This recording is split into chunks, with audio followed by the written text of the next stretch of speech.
everybody, and welcome back to Better Call Kino! More like Better Break Bad. That's right, it's the Breaking Bad episode of Better Call Saul you've all been waiting for, and boy howdy did they answer some questions I've been waiting 7+ years to know the answer to.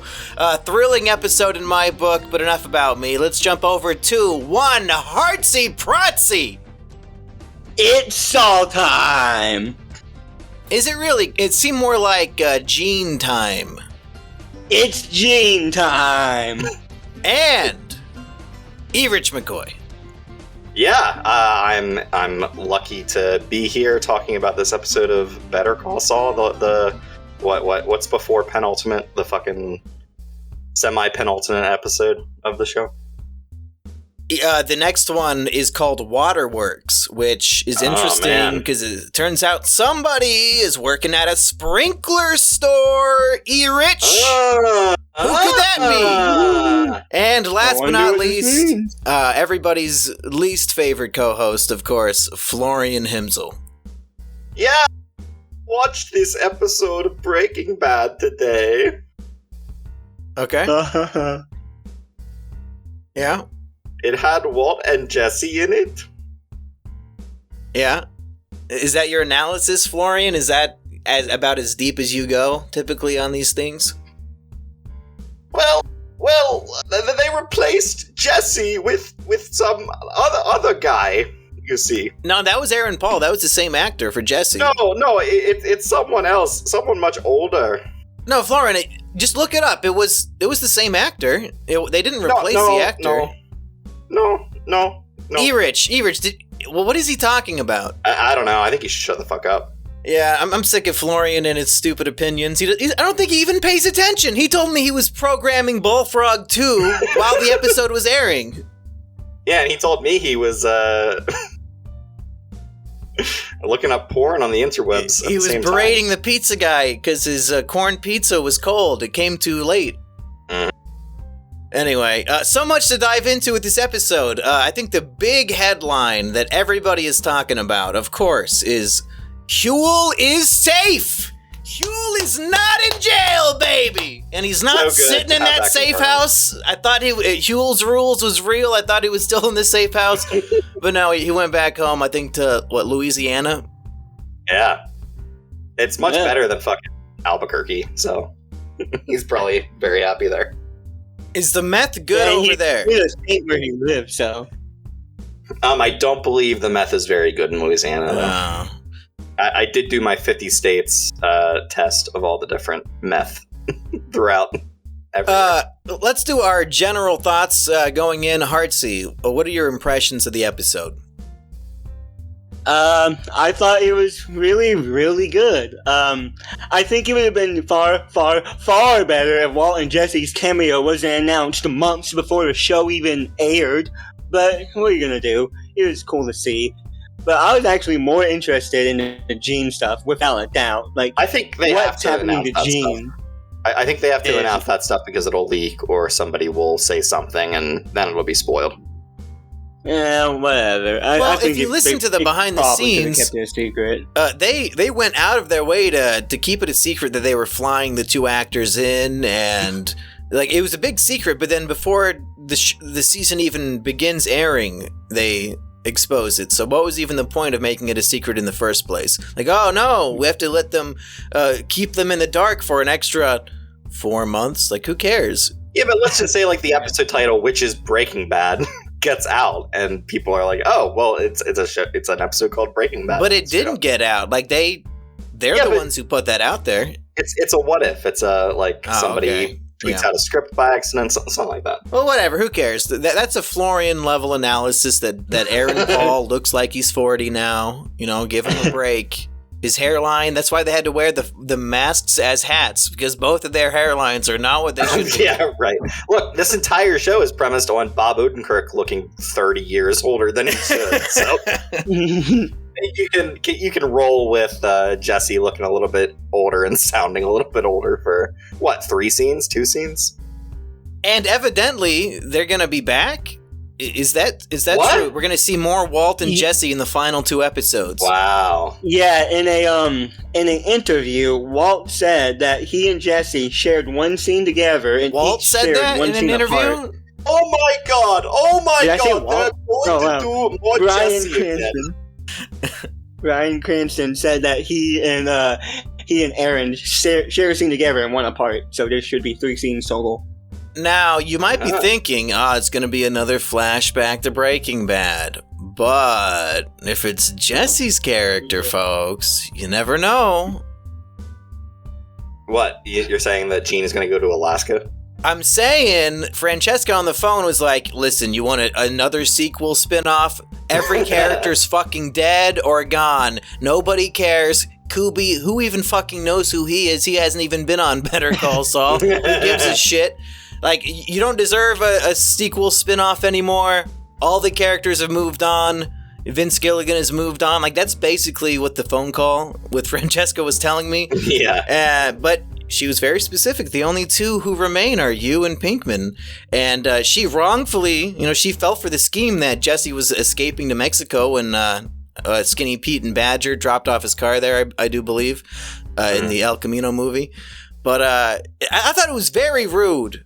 She was so dismissive of Jesse, calling him like a pothead or something. Very rude. He's clean. He went to Alaska. You don't know nothing. Yeah. That's how people would see him, though. Like, fucking Francesca. You don't know shit. I want to talk about that for a little bit, because the entire run of the show, I thought the Gene scenes took place like years after the events of Breaking Bad. Yeah, me too. But according to the timeline and references to real life sports games, this only takes place a couple months after the events of Breaking Bad. I assumed this was 4 or 5 years later. Me too. It actually blew my mind that this is only a few months afterwards. Yeah. Damn. All right. Well, I mean, like, it makes sense because we finally get the answer to that flash forward scene from the 4th season where they're escaping Saul's office, and he tells Francesca, answer the phone at this place at this time on his birthday. And we all wanted to know, is it going to be Kim? Who's going to be making that call? The answer, like we've been saying, it's just Saul calling. Mm-hmm. But that was his upcoming birthday. So yeah, it's only been a few months. Damn. Yeah. Like, from the way he acted, I thought he was living in solitude for years. But no, just a few months drove him crazy. Yeah, just wait till COVID hits. He's going to be fucked. He's gotten a manager job at Cinnabon and has like completely set himself up there. That's pretty quick. Yeah. I did enjoy getting a little catch up on all the characters since Breaking Bad ended. I don't remember. Did El Camino tell us any of that, or is this entirely new information? Most of what Francesca told us is new. Okay, all right. But really, it's like the news is that there is no news. There's nothing to say of any of these people, which is kind of sad. Everything we kind of thought happened, and yeah. Yeah, it makes us feel at least it makes me feel kind of stupid and sad that I even had an expectation. Like, why would there be further adventures of all these wacky side characters in Breaking Bad? Like, who fucking cares? Why would I expect anything to be happening?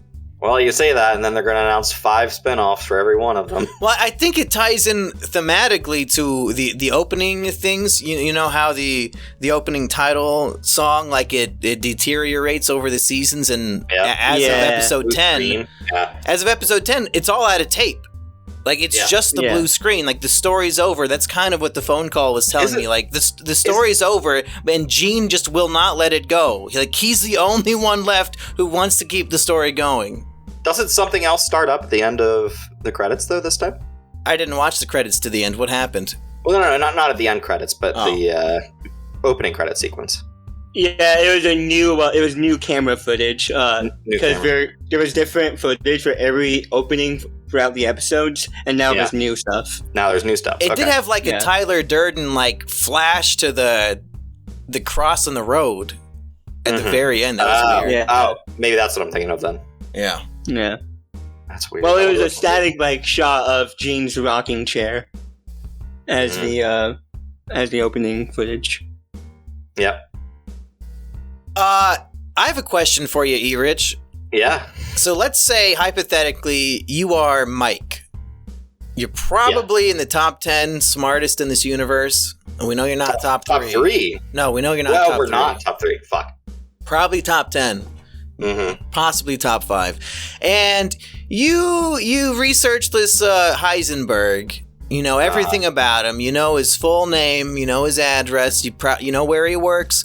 You know, hey, Saul, he had a 3.9 GPA in high school. I don't think you want to work with this guy. So you're trying to convince Saul Goodman, hey, don't work with this guy. He's get this hothead out of here. Right. Somebody Are you with me so far? Yes. Am I setting up the scene that we all witnessed? Yes. Yes. I think you have. Do you think maybe bring up that he has a brother-in-law in the DEA? Maybe that'll convince Saul not to work with him? And Saul, Maybe. he's got a brother in the DEA. Yeah, it's like, maybe he's a little dangerous. Maybe don't work If with him. anybody's going to get caught, Saul. it's this guy. But instead he's like, I don't know, Saul. This guy's bad news. He's a teacher. You can't trust a teacher, Saul. Okay. Okay. That's fine. Good job, Mike, you fucking sunglasses wearing bitch. They nerfed. I think the sunglasses are nerfing his intelligence. Yeah, he can't see. Yeah. He was wearing those at night and he couldn't see that it was Hank. He couldn't see was the Hank, his DEA brother. badge. Yeah. It's too dark. Yeah, well. So that's my only issue with having this Godfather 2 fucking flash forward flashback shit is now that we know for sure Mike is the one who researched Walter, it kind of makes me like, he would have known about the DEA brother-in-law, right? That's like he told Gus about it.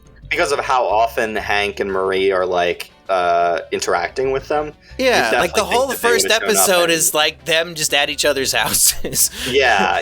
You'd think that would have come up in his research. But maybe I think he might be getting rusty. He's just a high school teacher, no worries. I want to talk about Gene's downward spiral throughout this episode because it's really interesting to watch. Like, were some of you fuckers saying that he wasn't gonna keep going with this? That he was out after this? Oh man, that's another thing. That's another thing. Hartsy, come on, dude. No, but I thought he was a reformed man. Hey, think about it this way: every season has been 10 episodes. So to go on from my analysis before, the previous episode was episode 10. And he walked away from the fancy outfit. Like, that could have been the end. The fact that there's 3 more, this is the only season that has 3 more tacked on at the end, and that they're like acting like we're all out of footage in the little opening things. I'm telling you, Gene is gonna go too far. I no longer think him and Kim are gonna have a happy ending. He is pushing the story beyond its literal limits, and he's just trying to get caught. Howard literally gave him a speech saying, "Oh yeah, the hookers, you've been so sloppy with X, Y, and Z. I know this is psychology 101. You want to get caught." And like after somebody brought up that speech again, I was like, "Holy fuck! Is that what the last 3 episodes are about? Kim rejects him and he wants to get caught? Fuck!" It's after Kim on the phone very clearly is not reacting positively to his advance. We do know what was said on the phone. The episode tried to be thanks to tricky. the German dub, nonetheless. That's right. So what do you think about that, Florian? Yeah, my people. Yeah, Florian, when you watch the show, do you watch it in the American dub or the Austrian dub? Oh, no, I watch the Austrian dub every time. Do you get anything out of that? Like, do they add any depth to the character, like with the performances? Yeah, I've known everything that was going to happen beforehand. Oh, so how does the show end, Florian? Like, what is Gene's final fate? Because they do hint at him ending up in a grave, but does that actually happen in this or at the end of the show? He goes out in a blaze of glory. Oh, like your Führer did. Yeah, jawohl. By the way, Florian, what are your thoughts on Hitler? Let's just hear you say some of those thoughts. I think he was a great man. Okay. I think he's misunderstood by the population. I think that he should never have died, and he should still be Führer today. So there's an Unrelated, but you've never failed art school, have you? He failed video game design school. No comment. Shit. Now, he didn't go to video game design school. He went to video games. But anyway, epic scene. What we've all been waiting for. Gene finds out that Kim asked about him long ago. So now he's going to do the unthinkable. He's going to call his ex-wife. Let this be a lesson. Let this be a lesson to all you men out there. If it's been 6 years, 6 months, 6 decades, I don't care. Don't call the ex. There's no nothing you want to hear them say. Don't even fucking bother. Waste of time. Yeah, just cut your losses. That's right. That's a life lesson for you young men. Burn that bridge, baby. I don't care how horny you're feeling, Gene. You don't call the ex-wife. I don't know. I think I could make an exception for Kim. I think Kim is a 1 in a million. Well, anyway. no, because if he didn't call Kim, whatever Kim said was enough to make him go down a downward spiral. So, like, whatever Kim said, he would have been better off not hearing. Right, so we have to assume he's hoping for a second, third, fourth chance with Kim, and he's like hoping that this is like the miracle ending that I was hoping for, that they would get back together and, you know, let bygones be bygones. We don't really get to hear their conversation, but according to a Reddit user, the German dub was louder than the whatever they did to us with the fucking ear rape with the trucks driving by. But here's the English translation of what Jimmy or Gene is saying. You have no idea what I did or didn't do, okay? Why don't you turn yourself in? You don't have to be considerate of me. I can only be hanged once. Okay, look, Kim, why are we even talking about this? We're both too smart. So, yeah, it's... So, obviously, it went well for... She tells him to turn himself in, and he's like a horrible criminal, and he gets so angry that he destroys the phone booth. Yeah, the fucking window out. Yeah. Which parallels him smashing the glass door at the end. I remember in Ralph the Movie Maker's review of Joker, the part when Joker like hits his head against the phone booth glass and it shatters. Ralph was like, "That's so stupid and unrealistic. This movie sucks." And then in this, like, he destroys the entire fucking pane of glass by kicking it. So I hope Ralph is a fan of this show and that now he has to feel bad about his opinion. Yeah. Hopefully. It's just... It really does hurt to watch Gene go down this self-destructive route, because I'm rooting for this character so hard, but now he's making worse decisions than he's ever made in his life right now. Yeah, it used to be fun little parlor tricks, you know, going to scam somebody at the bar out of like $100. But now his new scam of choice after Kim's rejection is to like drug men and steal their identities. Get into their homes, steal their identities. He's literally running an identity fraud scheme. This is horrible. This is so messed up. Now, E-Rich, I don't know much about this. They're making a lot of money, whoever they're selling this information to. Why is it so profitable? What are they doing with that information that they can make that kind of money? I think it's rich people's houses they're breaking into, and they're extorting them, or I don't know, using their credit cards here and there to kind of get stuff and sell it, I guess. I have no idea. I don't know how this shit works. Is the cab driver Jeff? Is he selling it to a middleman who will then resell it to some Indian tech scammers to get some Google Play cards out of it? Very well could be, but does that really work? I guess it does work enough for them to do it, but yeah. I really like the song they used during the identity fraud montage. It's a nice song, but I can't find where I think it's a song by the Monkees. Is it? Yeah, I was looking at it earlier. I'll look it up again while Florian gives us his opinion of the scam. I do this to all of my tenants. I break into their homes and take all of their personal private information. Wait, is that in the contract that if they want to lease with you, you have to steal their identity? Oh yes. They sign it up front. They should know. It's in the fine print.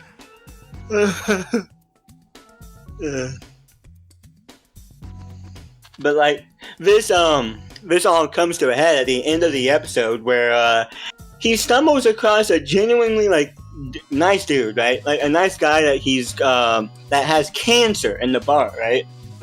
And I'm like, okay, this is a genuinely nice dude. It seems he's just giving some financial advice. He seems nice. I don't think he's gonna scam this dude, right? He's not. He's gonna call off a scam, right? No. Oh, he did not. The episode's called Breaking Bad. Yep. He doesn't care, and as he said, not all people with cancer are good people. I think that's kind of a truism. If there's anything I learned from Twitter, it's that people with cancer need to be protected. POCs. Well, let's analyze this a little bit, because we have never seen Jimmy target somebody who doesn't deserve it.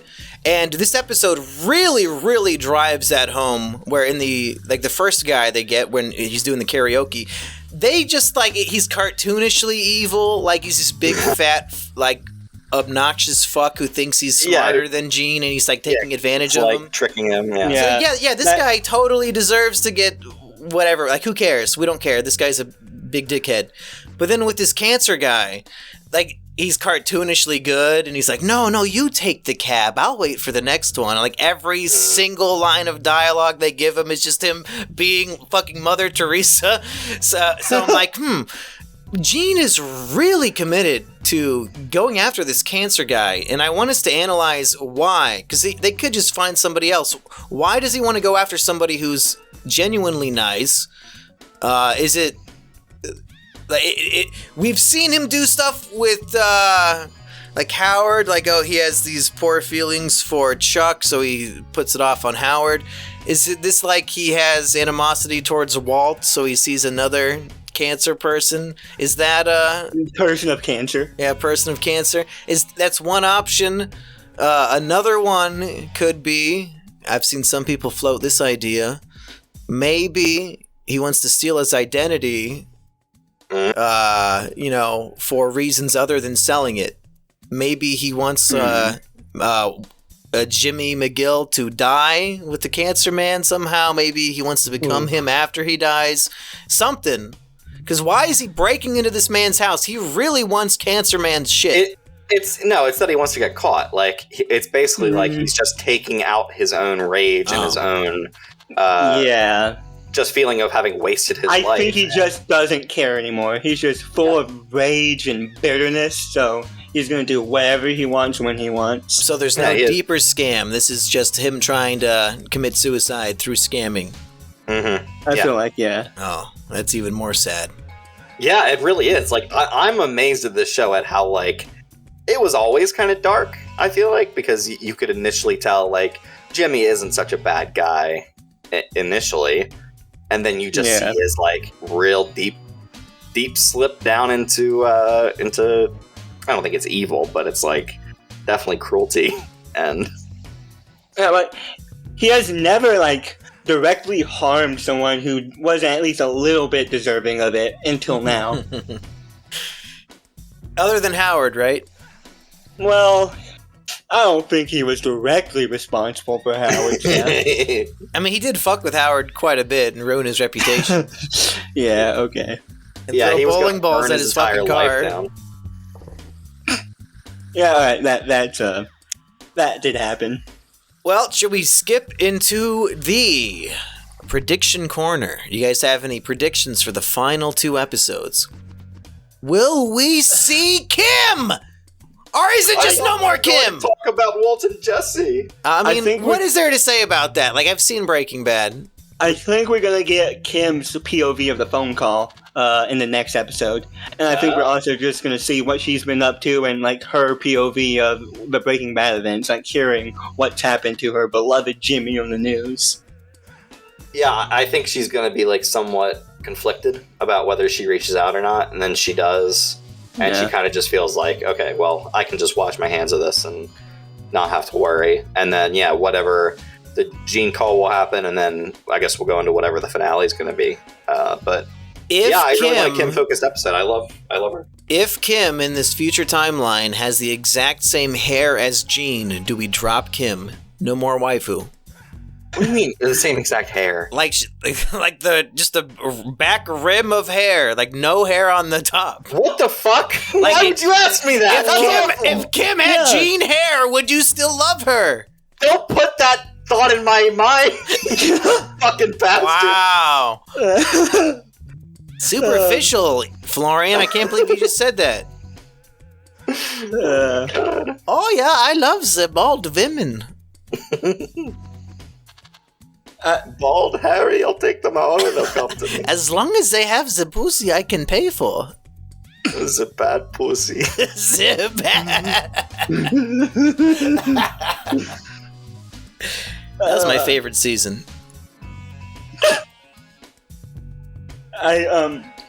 I was really hoping for like a bright future for Gene, like a good, at least a bittersweet ending for him. But as things look now, I do not think he's going to end up well. I think something terrible is going to happen to him. What do you think is the worst ending for him? Killing himself in prison?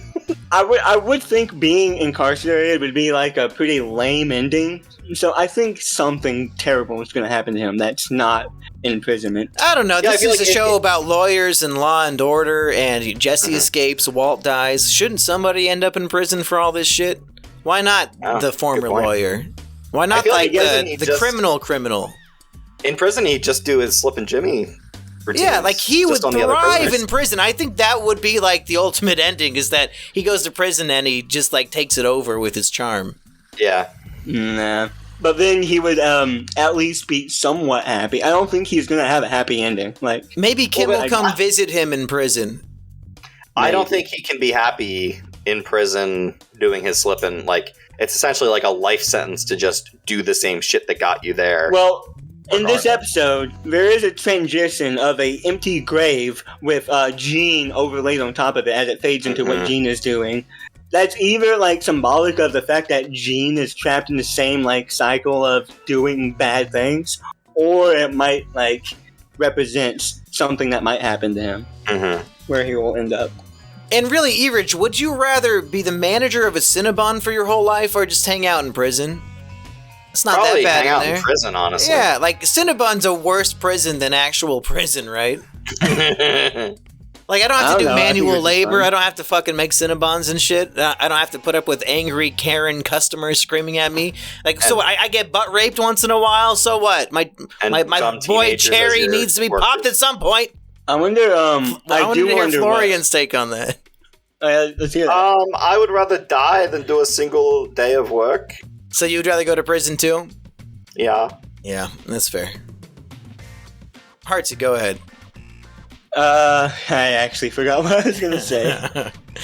What did you want to talk about with the Walt and Jesse scenes, Erich?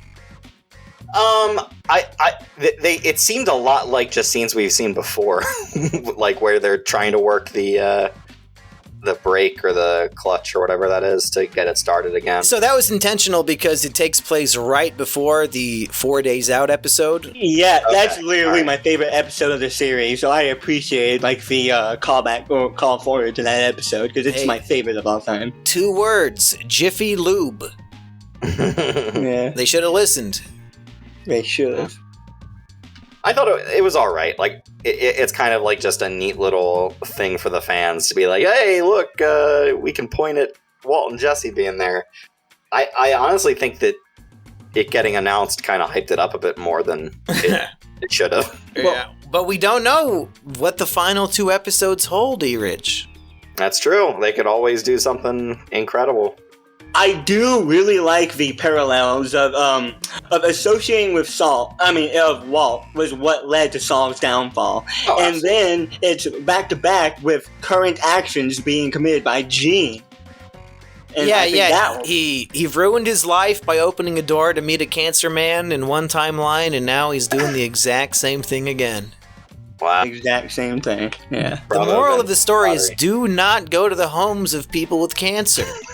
It's just going to make you sad. Just let them die alone. Leave them alone.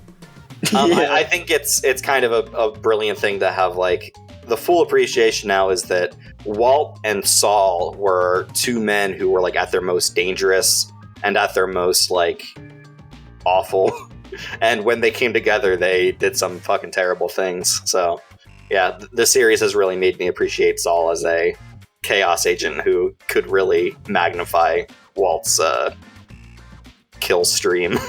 Yeah, well, he's never been as bad as Walt. Like, when he was ordered to pulverize Siggy, and Walt used that as leverage to poison Brock, he was outraged. Like, he did not know what the Siggy was for, and he expressed his outrage over that, which is it kind of shows that he's not as morally bankrupt as Walt is.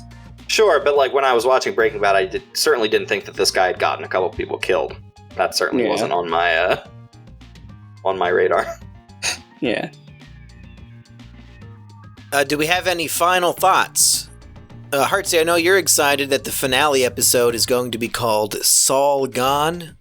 Yeah, I think it's a really funny pun. I think it's great. What do Whoever you think named it it's a means? genius. Is Saul gonna be gone, or is all of his life gonna be gone? I don't know. I feel like it might just mean that this show is gone after that. Yeah. Like, I am really looking forward to the last two episodes. I thought this one was decent. I actually really liked the Gene stuff way more than anything else for the most part. Yeah. The Breaking Bad stuff was just kind of there. It was all right. It was fine. Saul had some funny one-liners that gave me quite a chuckle during both scenes. I just feel like this episode drained me. Like all the hype I had for the future was like, no, all those characters have just moved on. Nobody cares anymore. And then like, oh, I want to see Jim and Kim back together. No, she rejects him and he like takes it as terribly as possible. And now he's not even recognizable as Jimmy McGill anymore. Now he's doing like heinous, felonious acts that are not charming or fun, even in the slightest. Like he's just pure fucking evil. He doesn't need the money and he's not even having fun. He's doing it for no reason. Yep, Saul pilled again. Like the episode, like this is the first time that I dislike Jimmy. This has really hurt me. Same. That's the power of character writing, and it's the power of like television. Yeah, but I don't want to dislike Jimmy. I hate it, bitch. I hate it so much. It's similar to me. Like I did not dislike Walt until he killed Mike because I really liked Mike, and I think that was an unjust killing. But like I liked Jimmy a whole lot more than I liked Walt at his highest. So like. It's just so painful seeing him make these horrible decisions. But think about, if we're going to compare Breaking Bad and this, think about the final 3 episodes. It's really like Walt versus Nazis. And this is like Gene versus cancer patients. Like, oh my God, what are you doing? Yeah. I mean, it's really dark. It's really like, but this is appropriate. This is kind of a karmic like fate for a character like Jimmy. Really is. Yeah, but what hope is there for mankind? That's a big prediction. In the final 2 episodes, will Jimmy be redeemed? Erich says no. No. No, he won't. I think beforehand I was saying, yeah, I think he will. I think he'll. After this episode, I'm not so sure. Florian, what do you think? Will he be redeemed? I think he will be redeemed. I think he's done nothing wrong, at least not as good as the Führer has done. So I think he will live and be happy. As a landlord, honestly, everything he's doing is really less bad than what I do on a daily basis. So Every really, day. If he's a criminal, then so am I. Lock me up. Well, it's crazy to think that in our eyes, Walt's redeeming moment was killing Nazis, but in Florian's, that's his worst. That's why he hates Walt, because he was killing all those neo-Nazis. That bastard Walt killing all of those Nazis. As if they don't face enough persecution. We can't even be on the social media anymore. They just ban us. It's not fair. What kind of a public square doesn't allow Nazis to walk down it?